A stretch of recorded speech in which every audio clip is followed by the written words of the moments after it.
తెలంగాణ కుంభమేళ మేడారం జాతరకు భక్తజన సముద్రంగా మారింది. ప్రస్తుతం మనం మేడారంలోని సమ్మక్క సారలమ్మ గద్దెల వద్ద ఉన్నాము. ఇక్కడ ఎటు చూసినా భక్తజన ప్రవాహం కనిపిస్తూ ఉంది. గడిచిన 3 నెలల్లో 50 లక్షల మంది పైగా భక్తులు మేడారం సమ్మక్క సారలమ్మను దర్శించుకోగా ఈ 3 రోజుల్లోనే మరో 50 లక్షల మంది వస్తారన్న అంచనాతో భారీ ఎత్తున అధికార యంత్రాంగం ఏర్పాట్లు చేసింది. దాదాపు 35,000 మంది అధికారులు సిబ్బంది ఇక్కడ మేడారంలో వచ్చే లక్షలాది మంది భక్తులకు సౌకర్యాలు కల్పించేందుకు సేవలు నిమగ్నమయ్యారు. తాకట్టులో ఉన్న బంగారాన్ని విడిపించి ఆ రోజు ఆన్లైన్ రేటుకే మేము కొంటాం. Sharma gold company. అదే సందర్భంలో అడుగడుగున భక్తజన ప్రవాహంతో ఉన్న మేడారం సమ్మక్క సారక గద్దె వద్ద ఎటువంటి అవాంఛనీయ ఘటనలు జరగకుండా దాదాపు 15,000 మంది పైగా పోలీసులు బందోబస్తు నిర్వహిస్తున్నారు.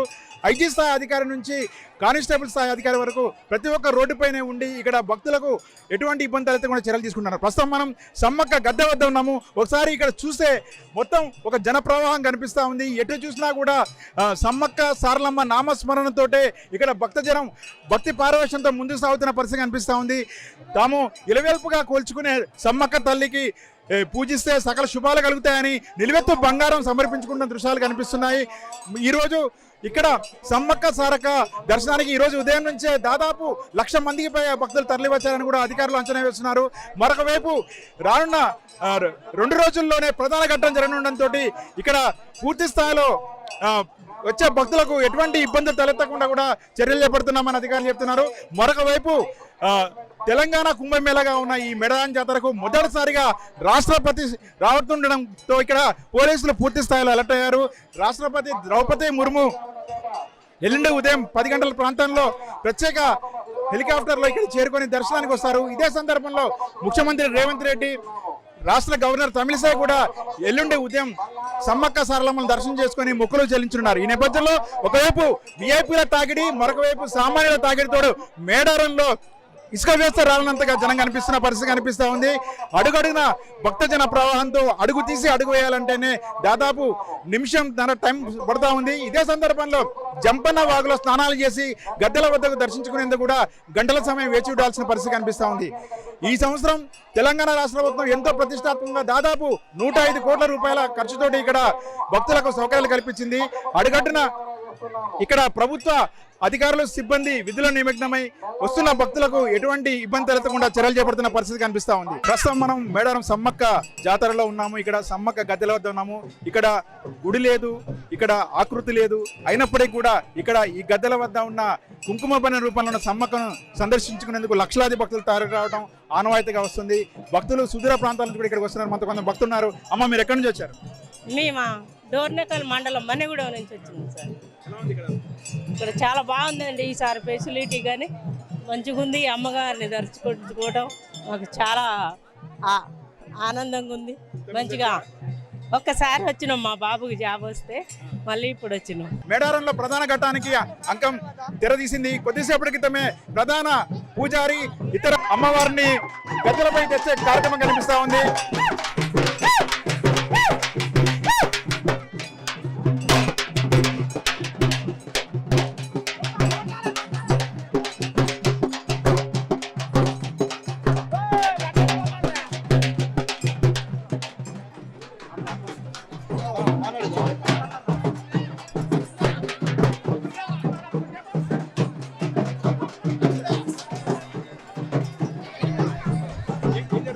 మా బూరుపేట లక్ష్మీదేవర గిరిజన జాతర బూరుపేట గ్రామం లక్ష్మీదేవపేట బూరుపేట గ్రామం లక్ష్మీదేవర గుడి దగ్గర నుంచి సమ్మక్క సారక్క తల్లిని తీసుకొచ్చేది తల్లి మా లక్ష్మీదేవర.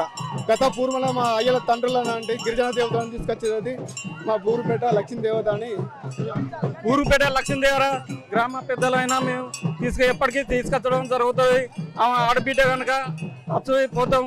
మేము వెంకటాపూర్ మండలం ములుగు జిల్లా వచ్చేసినటువంటి దేవుడు లక్ష్మీదేవుడి వల్ల వచ్చేసినాం. ప్రస్తుతం మనం మేడారంలోని ప్రధాన కేంద్రం సమ్మక్క సారలక్క గద్దె వద్ద ఉన్నాం. ఇక్కడ ప్రధాన పూజారి అరుణ్ ఆయనతో మాట్లాడే ప్రయత్నం చేద్దాం. చెప్పండి, పూజా కార్యక్రమం ఎలా సాగబోతున్నాయి, ఇక్కడ ఏం జరుగుతుంది ప్రస్తుతం? శ్రీ మేడారం సమ్మక్క సారలమ్మ జాతర ఫిబ్రవరి 21 నుంచి 24 వరకు నిర్వహించడం జరుగుతుంది. అయితే ఈరోజు ఫిబ్రవరి 21 తారీఖు బుధవారం రోజు కన్నెపల్లి నుంచి సారలమ్మను కొండాయి నుంచి గోవిందరాజును పునుగొండల నుంచి పగిడిద్దరాజును తీసుకొచ్చి గద్దెలలో ప్రతిష్ఠించడం జరుగుతుంది. అయితే ఏంటంటే ఈరోజు బుధవారం ఉదయం 11 గంటల ప్రాంతంలో ఇటు సమ్మక్క పూజారులు ఇటు సార్లమ్మ పూజారులు గద్దెలలోకి వచ్చి అమ్మవారికి గద్దెని అలికి పీట ముగ్గులు అమ్మవారి గద్దెను అలికి పీట ముగ్గులు వేసి పసుపు కుంకుమ చీరేసారుతో ప్రత్యేకంగా పూజలు నిర్వహించిన తర్వాత బుధవారం సాయంత్రం సార్లమ్మను గోవిందరాజును పగిడిద్దరాజును ముందుగా తీసుకొచ్చి ఊర్లో ఉన్న గుడికి వెళ్ళిన తర్వాత అక్కడ ఆదివాసీ సాంప్రదాయాల ప్రకారం అమ్మవార్లకు కళ్యాణం నిర్వహించి ఈ గద్దెలలో ప్రతిష్ఠించడం జరుగుతుంది. అయితే మరలా అడవికి వెళ్ళి కంకవనాన్ని తీసుకొచ్చి, కంకవనం ఎందుకంటే వనదేవతలు అడవిలో పుట్టిన దేవతలు కాబట్టి ఆ అమ్మవార్లకు ఎటువంటి రూపం ఉండదు. ఈ కంకవనాన్నే అమ్మవార్లుగా భావించి ఈ గద్దెలలో ప్రతిష్ఠించడం. గురువారం సాయంత్రం పూట సమ్మక్కను చిలకలగుట్ట నుంచి కుంకుమర్ని రూపంలో తీసుకురావడం. శుక్రవారం పూట వీళ్ళందరూ గద్దెలలో కొలువై ఉంటారు. అదే రోజు అధిక సంఖ్యలో భక్తులు పాలు పంచుకొని తమ తమ మొక్కుబడులను సమర్పించడం. శనివారం పూట తిరిగి వీళ్ళని వనప్రవేశం చేయడం జరుగుతుంది. ఇప్పటి వరకు ఎంతమంది దర్శించుకున్నారు? ఈ 3 రోజులు ఎంతమంది భక్తులు సందర్శించుకునే అవకాశం ఉంది? దాదాపు నెలన్నర నుంచే భక్తుల తాకిడి అధికంగా ఉందండి. దాదాపు 30-40 లక్షల మంది అమ్మవాళ్ళని దర్శించుకుంటున్నారు. ఇప్పుడు అంటే ఈ 3 రోజులు ఇప్పటికే చూస్తే చాలా మంది అమ్మవాళ్ళని దర్శించుకుంటున్నారు. అదేగాక రేపు ఎల్లుండి ఆవులెల్లుండి దాదాపు 1.5 మంది భక్తులు అమ్మవాళ్ళని దర్శించుకునే అవకాశం ఉందండి. వచ్చే భక్తులకు నా యొక్క విజ్ఞప్తి ఏంటంటే, మనం తీసుకొచ్చే ముడుపులైనా కూడా తినుబండారైనా కానీ ప్లాస్టిక్ కవర్లో తీసుకొస్తున్నారు. అంతేకాకుండా ప్లాస్టిక్ను ఎంత తక్కువగా వాడితే అంత మంచిది. మీరు జాతర అయిపోయిన తర్వాత మా చుట్టుపక్కల ఉండే గ్రామాలకు కానీ ఇక్కడ ఉండే స్థానికులకు కానీ చాలా ఇబ్బందులు ఏర్పడుతున్నాయి. అట్లా కాకుండా ఈ బీర్ బాటిల్ పలగొట్టి ఈ పంట పొలాలలో వేస్తున్నారు. వర్షాకాలం వచ్చిందంటే చాలా ఇబ్బంది అవుతుంది. ముఖ్యంగా ఏంటంటే అమ్మవారికి రక్తాభిషేకం అనేది జరగాలి. ఆ అమ్మవారికి శాంతి పూజ అనేది జరగాలి. అదే ఇక్కడ ఈ ఆదివాసీ సాంప్రదాయాలలో హలాల్ అనే పద్ధతి ఉండదు. ఈ 2 జాతర నుంచి చూస్తే ఏంటంటే ఇక్కడికి వచ్చే భక్తులు హలాల్ చేయాలని అంటున్నారు. హలాల్ అనే పద్ధతి మేడారం జాతరలో కానీ ఈ అమ్మవార్లకు కానీ అట్లాగే ఈ హిందూ సాంప్రదాయాల ప్రకారంలో కానీ హలాల్ అనే పద్ధతి ఉండదండి. మీరు అట్లా చేస్తే మీ మొక్కు చెల్లదు. భక్తులు ఎవరైనా రండి, అమ్మవాళ్ళని దర్శించుకోండి, తరించండి. కానీ ఒకరి సాంప్రదాయాలను ఒకరి మీద వేసి రుద్దకండి. ఈసారి రాష్ట్రపతి కూడా వస్తున్నారు. ఎట్లా ఉంది ఇక్కడ ఏర్పాట్లు అన్నీ పూర్తయినాయండి. ఇటు మంచినీళ్ళు కానీ టాయిలెట్ ఫెసిలిటీస్ కానీ ఇప్పుడు జంపన్న వాగు దగ్గర స్నానఘట్టాలు కానీ అన్ని ఫెసిలిటీస్ బాగున్నాయి. దాదాపుగా ఏర్పాట్లన్నీ పూర్తయినాయి. అట్లే విఐపి దర్శనాలు కూడా బాగానే ఉన్నాయి. ఈసారి గత ప్రభుత్వం కంటే ఈసారి అధిక తాకిడి ఎక్కువగా ఉంటుంది. ఈసారి ప్రత్యేకంగా 6,000 బస్సులు మన ఆర్టీసీ వాళ్ళు ప్రొవైడ్ చేస్తున్నారు. ఆర్టీసీ ప్రయాణం చేయవలసిందిగా నా యొక్క మనవి. ఎందుకంటే ఆర్టీసీ బస్సు ఎక్కితేనే మీరు ఊరు పక్కల ఆగుతారు. అది అట్లా కాకుండా ప్రైవేట్ వెహికల్స్లలో వస్తే ఒక 10 కిలోమీటర్ల దూరంలో ఆపేస్తున్నారు. ఇది గమనించగలరు. ఆర్టీసీ వాళ్ళు మన భక్తుల రద్దీ దృష్టిలో పెట్టుకొని ఈ గవర్నమెంట్ సదుపాయాన్ని ఏర్పాటు చేసిందండి. జాగ్రత్తగా రండి, జాగ్రత్తగా వెళ్ళండి. మొత్తం మీద మనం చూస్తే ఇక్కడ మేడారంలో పూర్తిగా భక్తజన సముద్రం కనిపిస్తూ ఉంది. ఇక్కడ దాదాపు ఈ 3 నెలల్లో 50 లక్షల మంది సందర్శించుకోగా ఈ 3 రోజుల్లోనే మరో 50 లక్షల మంది పైగా సందర్శించుకుంటారని కూడా ఇక్కడ ఆలయ అయ్యగారులు చెప్తున్నారు. అదే సందర్భంలో ఈ 3 రోజుల పాటు భక్తజన ప్రవాహం భారీగా తరలి వస్తుండటంతో ఒకవైపు అధికారుల ఏర్పాట్లతోటి, మరొకవైపు రాష్ట్రపతి ద్రౌపది ముర్ము, మరొకవైపు విఐపీలు, ముఖ్యమంత్రి, గవర్నర్, ఇతర మంత్రులంతా కూడా మేడారం వైపే తమ ప్రయాణం ప్రారంభించడంతో ఇక్కడ పూర్తి స్థాయిలో పోలీసులు కూడా అప్రమత్తమయ్యారు. 15,000 మందికి పైగా పోలీసులు ఇక్కడ అప్రమత్తమై బందోబస్తు విధులు నిర్వహిస్తున్నారు. దాదాపు 50,000 సీసీ కెమెరాలతో ఇక్కడ నిఘా ఏర్పడిన పరిస్థితి ఉంది. అదే సందర్భంలో మేడారం సమ్మక్క సారలమ్మను నేరుగా సందర్శించుకునేందుకు ఇక్కడ భక్తులు వారధిల్లడంతో వీరికి ఇక్కడ సామూహిక దర్శనం చేపిస్తున్న పరిస్థితి కనిపిస్తోంది. గద్దెల వద్ద మాత్రం ఒక కోలాహల వాతావరణం, ఒకవైపు ఆనందం, మరొకవైపు ఆహ్లాదం, మరొకవైపు ఉత్సాహం కనిపిస్తున్న పరిస్థితి కనిపిస్తూ ఉంది. ప్రస్తుతం మన సమ్మక్క గద్దె వద్ద ఉన్నాం. ఇక్కడ అధికారులు ఏర్పాట్ల పర్యవేక్షిస్తున్న పరిస్థితి. ప్రస్తుతం ఎండోమెంట్స్ అధికారి మనతో ఉన్నారు. ఏర్పాట్లు ఎలా సాగుతున్నాయి, ఇక్కడికి వచ్చే లక్షలాది మంది భక్తులకు ఎలాంటి సౌకర్యాలు కల్పిస్తున్నారు తెలుసుకుందాం. సార్ చెప్పండి, ఎట్లుంది ఏర్పాట్లు ఇక్కడ? దేవాదాయ ధర్మాదాయ శాఖ వారు జిల్లా యంత్రాంగం సహకారంతో, జిల్లా కలెక్టర్ గారి సమన్వయంతో పూర్తిగా ఇక్కడ అన్ని ఏర్పాట్లు కూడా చక్కగా ఏర్పాటు చేయడం జరిగింది. సుమారు 1.5 భక్తులు వచ్చేటువంటి ఆలోచనతో అవసరమైనటువంటి ఏర్పాట్లన్నీ క్యూ లైన్లు, చలువ పందిర్లు, మంచినీటి వసతి, అదేవిధంగా వివిధ శాఖల సౌజన్యంతో అన్ని శాఖల సౌజన్యంతో మెడికల్ హెల్త్ క్యాంపు, ఆర్టీసీ వంటి అన్నిటి కూడా భక్తుల సౌకర్యార్థం విశేషంగా ఏర్పాటు చేశారు.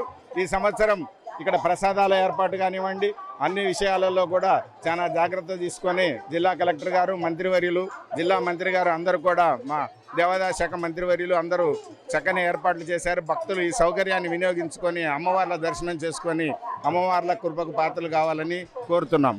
ఇప్పటివరకు 50 లక్షల మందికి వచ్చారని చెప్తున్నారు. ఈ 3 రోజులు కూడా మరో 50 లక్షల మంది వస్తారని అంచనా వస్తున్నారు. వీటికి తగ్గట్టు ఏర్పాట్లు ఎలా ఉన్నాయి?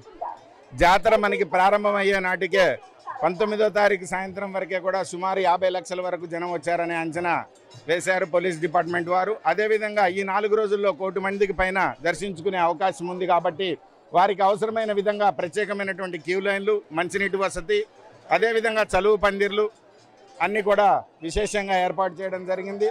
ఆర్టీసీ వారి సౌజన్యంతో బస్సుల సౌకర్యము, అదేవిధంగా హెల్త్ డిపార్ట్మెంట్, అన్ని డిపార్ట్మెంట్ల సౌజన్యం, ఆర్డబ్ల్యూఎస్, వాటర్ అన్ని ఫెసిలిటీస్ కూడా జిల్లా యంత్రాంగం చక్కగా ఇక్కడ ఏర్పాటు చేశారు. కాబట్టి భక్తులు ఈ సౌకర్యాలు వినియోగించుకొని అమ్మవార్లను దర్శించుకొని అమ్మవారి కృపకు పాత్రలు కావాల్సిందిగా కోరుతున్నాం.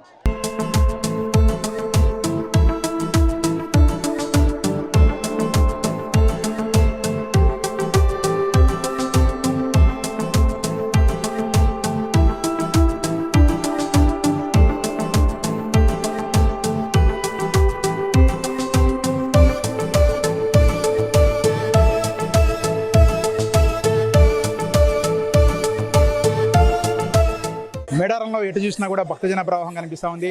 ఎటు చూసినా లక్షల మంది భక్తులు సమ్మక్క సారలక్క గద్దెల వైపు ప్రయాణం అవుతున్నారు. ఒకవైపు రాష్ట్రం నలుమూల నుంచే కాకుండా పక్కనే ఉన్న మధ్యప్రదేశ్, ఒరిస్సా, జార్ఖండ్ నుంచి కూడా భారీ ఎత్తున భక్తులు తరలి రావడంతో మేడారం పూర్తిగా జన సముద్రంగా మారుతూ ఉంది. ఇక్కడికి వస్తున్న లక్షలాది మంది భక్తులకు ఎటువంటి ఇబ్బంది తలెత్తకుండా ఒకవైపు పోలీసు, మరొకవైపు రెవెన్యూ శాఖల సమన్వయంతో ఇక్కడ భారీ ఎత్తున ఏర్పాట్లు చేస్తున్నారు. దాదాపు 105 కోట్ల రూపాయల నిధులతోటి ఇక్కడ అభివృద్ధి పనులు కూడా చేపట్టారు. ప్రస్తుతం ఇక్కడ మేడారం జాతరలో భక్తులకు అందుతున్న సేవలను పర్యవేక్షిస్తున్న పోలీసు, రెవెన్యూ అధికారులు ఉన్నారు. వారితో మాడే ప్రయత్నం చేద్దాం. సార్ చెప్పండి, ఎట్లుంది ఇక్కడ బందోబస్తు, ఎట్లుంది, భక్తులకు ఎలాంటి సౌకర్యం ఉంటుంది? భక్త మహేశ్వరులందరికీ నమస్కారాలు.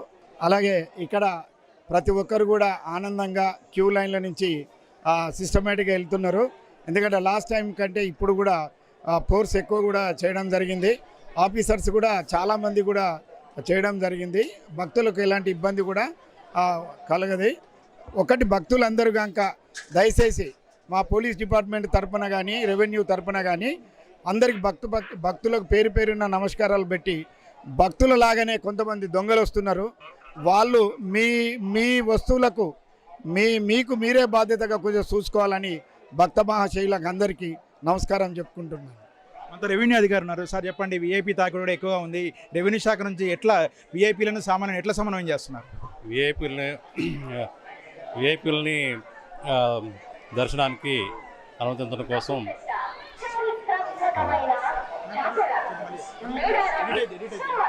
విఐపీల దర్శనం కోసం ప్రత్యేకంగా ఇక్కడ ఏర్పాటు చేయడం జరిగింది.